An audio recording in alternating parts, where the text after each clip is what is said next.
কাঁপিয়ে জয় বাংলা, জয় বাংলা, জয় বাংলা, জয় বাংলা, জয় বাংলা। আজকের এই 21শে জুলাইয়ের ঐতিহাসিক দিনে কুচবিহার থেকে কাকদ্বীপ, বিভিন্ন জেলা, বিধানসভা, পঞ্চায়েত, শহর, ওয়ার্ড, পুরসভা সহ বাংলার প্রত্যন্ত প্রান্ত থেকে তৃণমূল কংগ্রেসের সর্বস্তরের কর্মী, সমর্থক, নির্বাচিত জনপ্রতিনিধি, সমর্থক, শুভানুধ্যায়ী যারা রোদ ঝড় জলকে উপেক্ষা করে আমাদের এই সমাবেশে সশরীরে উপস্থিত হয়েছেন, আমি সকলকে নত মস্তকে আমার কৃতজ্ঞতা, প্রণাম, অভিনন্দন এবং শ্রদ্ধা জানাচ্ছি। গুরু পূর্ণিমার এই পবিত্র দিনে আমার অগ্রজ এবং প্রবীণ যারা রয়েছেন তাদের সকলকে আমি বিনম্র চিত্তে আমার শ্রদ্ধা, কৃতজ্ঞতা জানাচ্ছি। সমবয়সী সতীর্থদের অভিনন্দন, শুভেচ্ছা, ছোটদের ভালোবাসা। 24-এর এই নির্বাচনের ঐতিহাসিক জয়, যা আমরা ব্রিগেডের মাটি থেকে 10ই মার্চ আপনাদের সকলের আশীর্বাদকে পাথেয় এবং পথ চলার প্রেরণা করে লড়াই শুরু করেছিলাম। আমরা মানুষকে বলেছিলাম যে আমরা জনগণের শক্তিতে বিশ্বাস করি, আমরা স্বৈরতান্ত্রিক শাসকের শক্তিতে বিশ্বাস করি না, আমরা বিশ্বাস করি জনগণের গর্জনে। জনগণের গর্জন কি? জুনের 4 তারিখ ভারতবর্ষকে বাংলার মানুষ দেখিয়েছে। এই যে বিপুল জয়, এই জয়ের প্রধান কারিগর যদি কেউ হয় তাহলে আজকে রোদ ঝড় জল উপেক্ষা করে যারা 21শে জুলাইকে সফল সার্থক করতে বিপুল সংখ্যায় উপস্থিত হয়েছে, তৃণমূলের প্রত্যেকটা সৈনিকের জয়।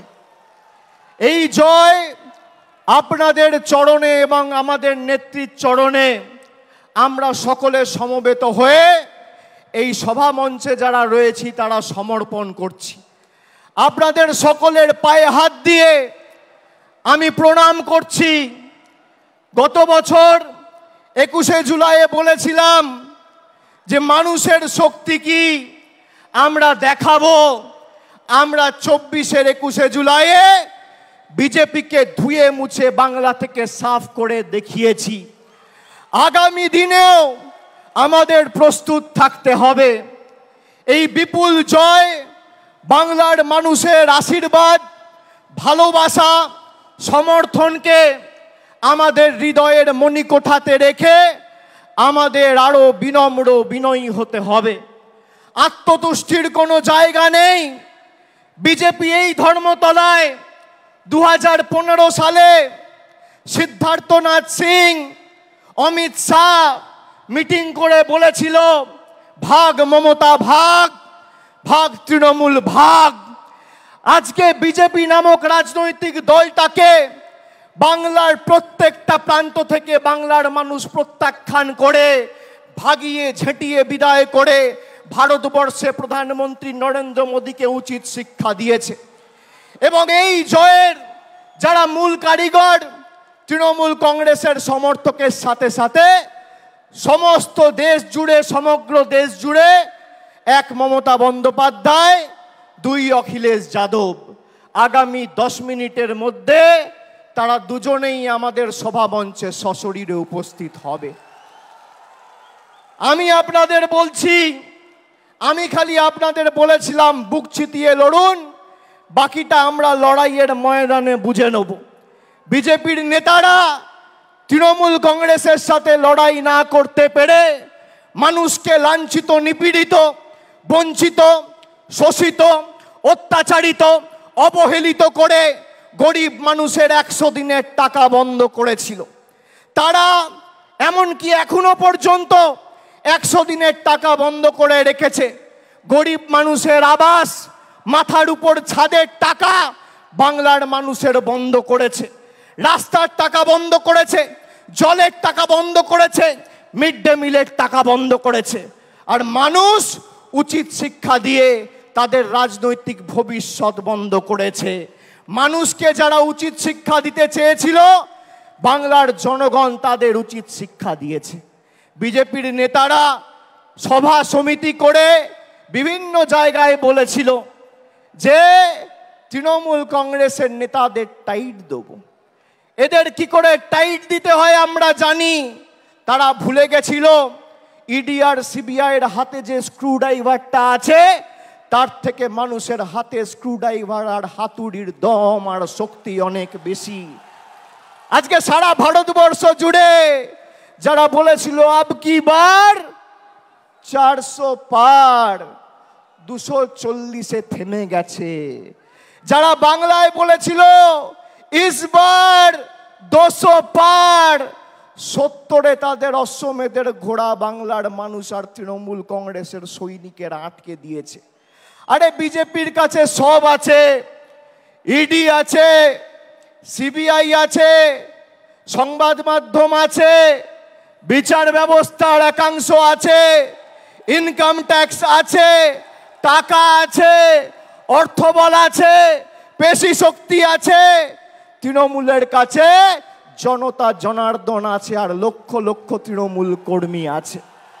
আসো জনতার দরবারে, জনতার ময়দানে লড়াই হোক। কার কত ক্ষমতা, কত ধানে কত চাল, মানুষ প্রমাণ করবে। 2014-এ কেন্দ্রে ক্ষমতায় আসার পর থেকে 10 বছর ধরে ইডি সিবিআই বিচার ব্যবস্থার একাংশ সংবাদ মাধ্যমকে ব্যবহার করে তৃণমূলকে ছোট করতে গিয়ে এরা বাংলাকে ছোট করেছে। আপনারা দেখেছেন এই নির্বাচনের 2 মাস আগে সন্দেশখালি করে যারা গলা ফাটিয়েছিল, 4 তারিখ ভোটের ফল বেরিয়েছে। আজকে 21-এ সারা দেশের কাছে বাংলাকে ছোট করেছিল। সেই সন্দেশখালি যেই লোকসভা আসনের অধীনে, সেই বসিরহাট লোকসভা থেকে 3,50,000-এর বেশি ব্যবধানে তৃণমূল কংগ্রেস জিতেছে। আমি ধন্যবাদ জানাই আপনাদের সাথে সাথে আমাকে যারা নির্বাচিত করেছে এই সভা থেকে।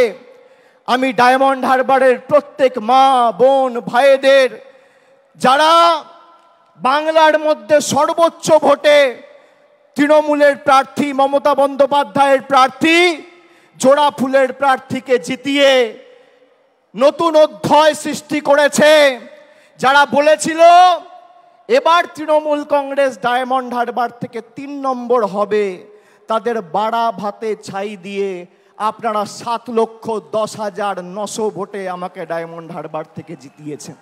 আমি কৃতজ্ঞ আপনাদের কাছে। আমি আপনাদের বলতে চাই, এই লড়াই থেকে তৃণমূল কংগ্রেস 1 ছটাক জায়গা থেকে সরে আসেনি এবং 1 ইঞ্চি জমি ছাড়বে না। আগামী দিনের লড়াই আরো বৃহত্তর। আমাদের 26-এর জন্য এখন থেকে প্রস্তুতি নিতে হবে। পুরসভায় যারা দায়িত্বে আছেন, পঞ্চায়েতে যারা দায়িত্বে আছেন, তাদের কর্মীদের কথা ভাবতে হবে, নিজের কথা ভাবলে চলবে না। আমি আপনাদের বলছি, আমি বিভিন্ন জায়গায় পর্যালোচনা বৈঠক করতে নির্বাচনের সময় তার আগে গেছি। আমি বলেছি যে দল কিন্তু ফলের পর কার কি ভূমিকা ছিল সেটা খতিয়ে দেখবে, পর্যালোচনা করে দেখবে। পুরসভার নির্বাচনে আমি পুরসভার কাউন্সিলরের টিকিট পাবো, আমার ওয়ার্ড থেকে আমি জিতবো। আর লোকসভা বিধানসভায় দল প্রত্যাশিত আর আশানুরূপ ফল করবে না, আপনার বিরুদ্ধে দল ব্যবস্থা নেবে, যত বড় নেতার ছত্রছায়ায় আপনি থাকুন। পঞ্চায়েতে আপনি টিকিট পাবেন, আপনি গ্রাম পঞ্চায়েতের প্রধান, উপপ্রধান, আপনি আপনার ভোটে জিতবেন। বিধানসভা লোকসভায় আপনি ভাববেন মমতা ব্যানার্জি এসে একটা মিটিং করবে, অভিষেক ব্যানার্জি এসে একটা মিটিং করবে, প্রার্থী জিতবে। গায়ে গতরে আপনি যে পরিশ্রম আপনার নির্বাচনে করেন, সেই পরিশ্রম প্রত্যেকটা নির্বাচনে করতে হবে। তার কারণ এই লড়াই শুধু মমতা বন্দ্যোপাধ্যায়ের আর তৃণমূল সৈনিকদের নয়, এটা বাংলার 10 কোটি মানুষের সম্মানের লড়াই। আর যারা ভাবছে যে আমরা আমাদের নির্বাচনে করব আর পার্টির অন্য নির্বাচনে তো পার্টির মতো বুঝে নেবে। আমি এই যে 1-1.5 মাস কোনো রাজনৈতিক কর্মসূচিতে আপনারা আমাকে দেখেননি, তার কারণ পর্যালোচনার কাজে আমি ব্যস্ত ছিলাম। আগামী 3 মাসের মধ্যে এর ফল আপনারা দেখবেন। 3 মাসের মধ্যে। আমি এক কথার ছেলে, কথা দিয়ে কথা রাখি। আমি বলেছিলাম 2021 সালের 21শে জুলাইয়ে যে যারা তৃণমূলে 21-এর নির্বাচনের আগে নিঃশ্বাস নিতে কষ্ট হচ্ছে, দম বন্ধ হয়ে আসছে বলে তৃণমূল ছেড়ে বিজেপিতে গেছিল, আবার যখন ফিরে আসতে চেয়েছে আমরা কয়েকজনকে দলে নিয়েছি। আমি কথা দিয়েছিলাম যারা দলে ঢুকছে তাদের কাউকে তৃণমূল কংগ্রেসের একটা সৈনিকের উপর ছড়ি ঘোরাতে দেবো না। 3 বছর পর আজকে তারা পারেনি। আমি আপনাদের বলছি, আমরা যতদিন আছি আপনারা গায়ে গতরে পরিশ্রম করে যেভাবে আপনারা দলকে প্রত্যেকটা নির্বাচনে জয় এনে দিয়েছেন, এই যে কোটি কোটি মানুষ, লক্ষ লক্ষ তৃণমূল কংগ্রেসের সমর্থক কর্মী, বিজেপি টাকা দিয়ে কিনতে পারবে না, যত টাকা থাকুক। আমি আপনাদের বলেছিলাম বুথ পাহারা দিয়ে আগলে রেখে মানুষ যাতে নিজের ভোটটা দিতে পারে, বাংলার প্রতি বৈষম্যের বিরুদ্ধে, বঞ্চনার বিরুদ্ধে, সেটা আপনাদের সুনিশ্চিত করতে হবে। আপনারা করেছেন। আমরা নির্বাচনের সময় কথা দিয়েছিলাম যে দিল্লির দয়া দাক্ষিণ্যে আমরা বেঁচে নেই। কবে দিল্লি বাড়ির জন্য টাকা দেবে আর বাংলার মানুষ বাড়ির টাকা পাবে, তার জন্য তৃণমূল কংগ্রেস অপেক্ষা করে নেই। এই বছর 31শে ডিসেম্বরের মধ্যে আবাস প্লাসের তালিকায় যাদের নাম রয়েছে আবাস আর আবাস প্লাসে, সবাইকে বাড়ির টাকা আমাদের মামাটি মানুষের পশ্চিমবঙ্গ সরকার পৌঁছে দেবে। আজও একই কথা বলছি, 31শে ডিসেম্বরের আগে আবাস প্লাসের তালিকায় যাদের নাম রয়েছে সবাইকে তৃণমূলের সরকার বাড়ির টাকা পৌঁছে দেবে। আমরা যারা আমাদের ভোট দিয়েছে তাদের জন্য কাজ করতে বদ্ধপরিকর, আর যারা আমাদের বিরুদ্ধে ভোট দিয়েছে তাদের জন্য কাজ করতে বদ্ধপরিকর। এটাই পার্থক্য। আমরা মানব সেবায় বিশ্বাস করি, আমরা ধর্ম বাড়িতে করি, আমরা মসজিদ, মন্দির, গুরুদ্বারায়, বাড়িতে, পুজোস্থানে, ঠাকুরের ঘরে বসে ধর্ম করি। কিন্তু আমরা যখন মানুষের ভোটে নির্বাচিত, আমাদের কোনো ধর্ম নেই, একটাই ধর্ম, মানব ধর্ম, মানুষকে পরিষেবা দেওয়া। এটাই তৃণমূল আর বিজেপির মধ্যে পার্থক্য। যারা ধর্মের উস্কানি দিয়ে রাজনীতি করে, কেন্দ্রীয় তদন্তকারী সংস্থাদের রক্তচক্ষুকে হাতিয়ার করে বাংলার মানুষকে শাস্তি দিতে চেয়েছেন, তৃণমূল কংগ্রেসকে দুর্বল করতে চেয়েছেন, তাদেরকে আমি একটা প্রশ্ন করতে চাই। 21শে জুলাই 2021 সালে যেদিনকে হয়েছিল, আমরা মানুষকে ধন্যবাদ দিয়ে বলেছিলাম যে আমরা আপনাদের জন্য আরো বেশি করে কাজ করতে বদ্ধপরিকর। তার 1 বছর পরে 21শে জুলাই 2022 সালে, 21শে জুলাই যেদিন হয়েছিল তার পরের দিন পার্থ চ্যাটার্জির বাড়িতে ইডি রেড করে তাকে গ্রেপ্তার করে। যদি কেউ দোষ করে তার বিরুদ্ধে ব্যবস্থা হোক। আমরা কোনো দোষকে, কোনো অন্যায়কে প্রশ্রয় দিই না। কিন্তু এসএসসি কেলেঙ্কারি বা টেট, তথাকথিত এসএসসি বা টেট কেলেঙ্কারির নাম করে যদি পার্থ চ্যাটার্জির বাড়িতে রেড করে ইডি তাকে গ্রেপ্তার করে, তাহলে স্বাধীন ভারতবর্ষের সর্ববৃহৎ কেলেঙ্কারি নিট কেলেঙ্কারি, সেই নিট কেলেঙ্কারিতে প্রশ্নপত্র ফাঁস হওয়ার কারণে ইডি কেন ধর্মেন্দ্র প্রধানের বাড়িতে রেড করে তাকে অ্যারেস্ট করবে না? কেন এই রাজনৈতিক পক্ষপাত, দুষ্ট আচরণ, কেন এই দ্বিচারিতা? আমাদের শপথ নিতে হবে। এবার তো আমরা 29টা আসনে জিতেছি, আর 3টে আসন, একদিকে বালুরঘাট, একদিকে বিষ্ণুপুর, আর একদিকে পুরুলিয়া। 15-16 হাজারের ব্যবধানের নিচে আমরা 3টে আসন হেরেছি। আর রাজ্যসভায় আমাদের 13 জন সাংসদ আছে। তাহলে কত হলো? লোকসভায় 29 আর রাজ্যসভায় 13। 29 আর 13 42। আপনারা গর্বিত হবেন শুনলে, গর্ব অনুভব করবেন। রাজ্যসভা লোকসভা মেলালে ভারতবর্ষের তৃতীয় রাজনৈতিক বৃহত্তর দলের নাম তৃণমূল কংগ্রেস। যারা বলেছিল তৃণমূলকে প্রাক্তন করব, জেলে ঢুকিয়ে দেবো, হাওয়া করে দেবো, সাফ করে দেবো, তারা আজকে নিজেরাই সাফ। আমি আপনাদের বলছি, আমি বারবার যেখানে সভা সমিতি করতে গেছি লোকসভার আগে, আমি বলেছি আমি মানুষের চোখের মুখের ভাষা বুঝি। এই যে বেলা 12টা, এখন কটা বাজে? 1টা। যারা 1টার সময় সভায় আসে, কারোর হাতে ছাতা নেই, কেউ মাথায় গামছা, কেউ রুমাল, কেউ টুপি, মাথায় ঢাকা দিয়ে বৃষ্টি ঝড় জল উপেক্ষা করে যারা আসে, তারা সিদ্ধান্ত নিয়ে আসে যে আজীবন তৃণমূল কংগ্রেসের সাথে থাকবো, বাংলার লড়াইয়ের সাথে থাকবো। তারা বক্তব্য শুনতে আসে না। আমরা ব্রিগেড করেছিলাম 10 দিনের ব্যবধানে। ফেব্রুয়ারির 27 না 28 তারিখ আমরাও ঘোষণা করেছিলাম, আর মার্চের 10 তারিখ আমরা ব্রিগেড করেছিলাম। একেবারে 42 জন প্রার্থীর নাম ঘোষণা করেছিলাম। আর বিজেপির তো প্রার্থী ঘোষণা করতেই লেজে গোবরে হতে হয়েছে। আমরা এক জায়গা থেকে 42 জন প্রার্থীকে দাঁড় করিয়ে মানুষের আশীর্বাদ চেয়েছি। আমরা বারে বারে বলেছি আমাদের কোনো দম্ভ ঔদ্ধত্য অহংকার নেই।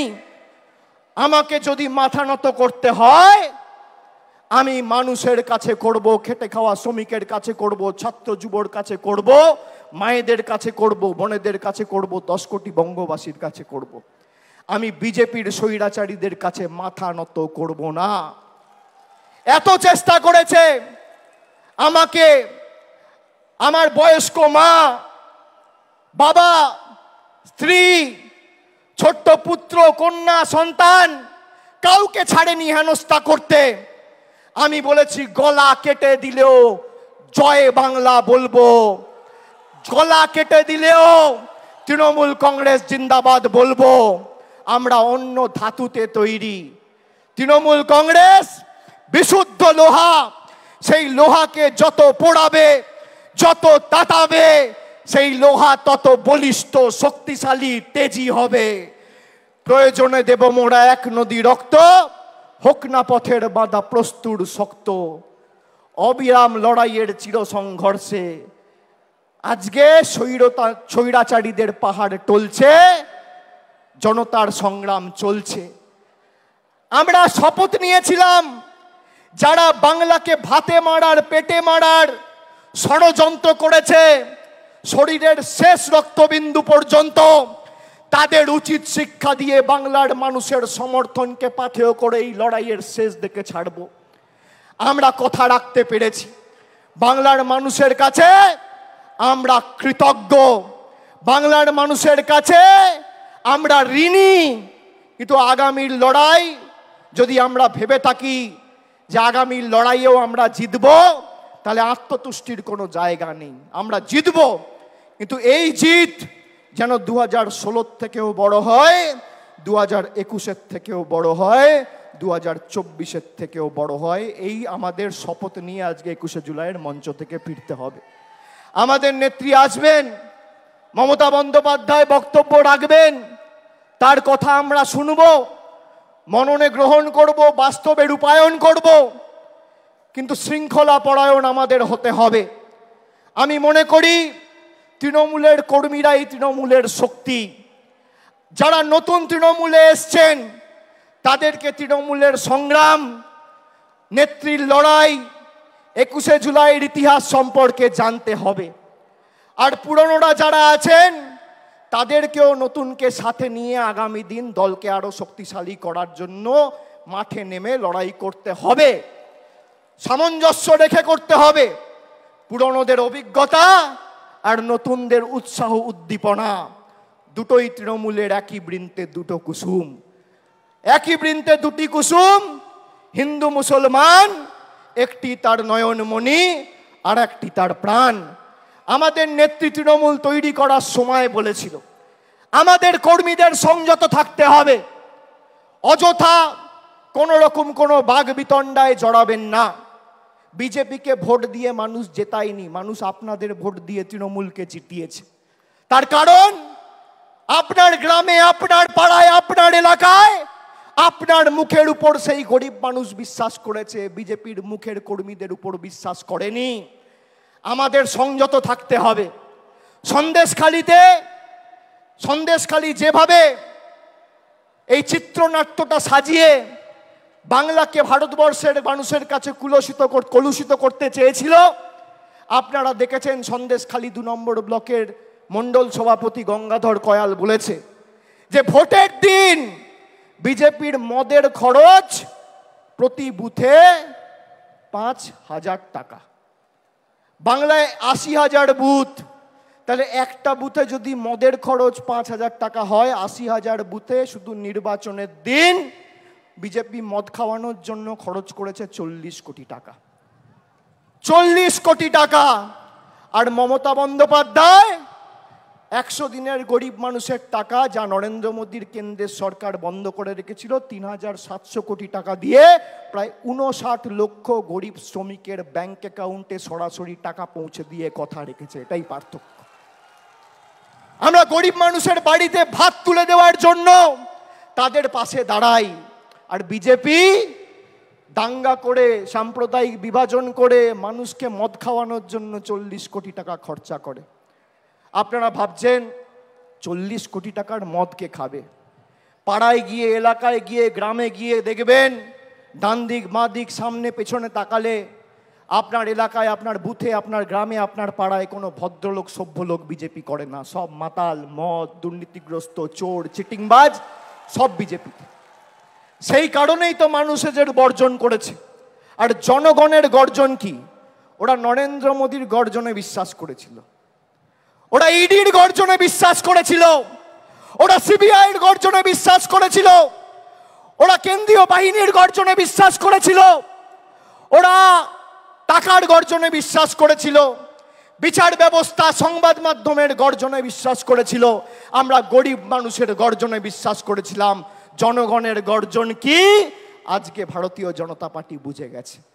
আর আমি আর একবার তৃণমূল কংগ্রেসের সর্বভারতীয় সাধারণ সম্পাদক হিসেবে আপনাদের কথা দিচ্ছি যে যারা এই নির্বাচনে পঞ্চায়েত বা কাউন্সিলর বা মিউনিসিপ্যালিটি চেয়ারম্যান, ভাইস চেয়ারম্যান থেকেও মানুষকে বোঝাতে অক্ষম হয়েছেন, বা তাদের নির্দিষ্ট এলাকা থেকে প্রত্যাশিত বা আশানুরূপ ফল হয়নি, একইভাবে আমরা টাউন সভাপতির বিরুদ্ধেও ব্যবস্থা নেব, মিউনিসিপ্যালিটি চেয়ারম্যানের বিরুদ্ধেও ব্যবস্থা নেব।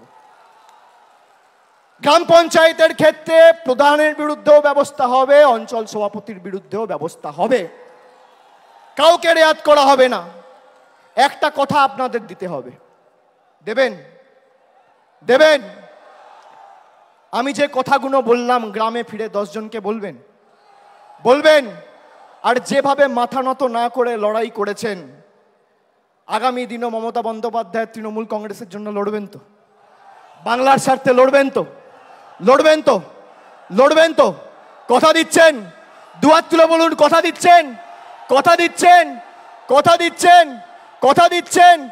আগামী দিন খেলা হবে, খেলা হবে, খেলা হবে, লড়াই হবে, লড়াই হবে, সংগ্রাম হবে, আন্দোলন হবে, বিজেপিকে উপড়ে ফেলা হবে, মানুষের স্বার্থে লড়াই হবে। কথা দিচ্ছেন তো? আমরাও কথা দিচ্ছি, যা কথা আমরা দিয়েছি শরীরের শেষ রক্তবিন্দু পর্যন্ত কথা পালন করব। প্রত্যেকটা দেওয়া কথা আমরা পালন করব। আমি বক্তব্য দীর্ঘায়িত করব না। আমাদের নেত্রী বেরিয়ে পড়েছেন, 2-4 মিনিটের মধ্যেই আমাদের সভাস্থলে উপস্থিত হবেন। আমি সকলকে আর একবার ধন্যবাদ, কৃতজ্ঞতা, নতমস্তকে প্রণাম, সালাম, অভিনন্দন, জোহার জানিয়ে আমার বক্তব্য শেষ করছি। জয় হিন্দ, বন্দে মাতরম, জয় বাংলা।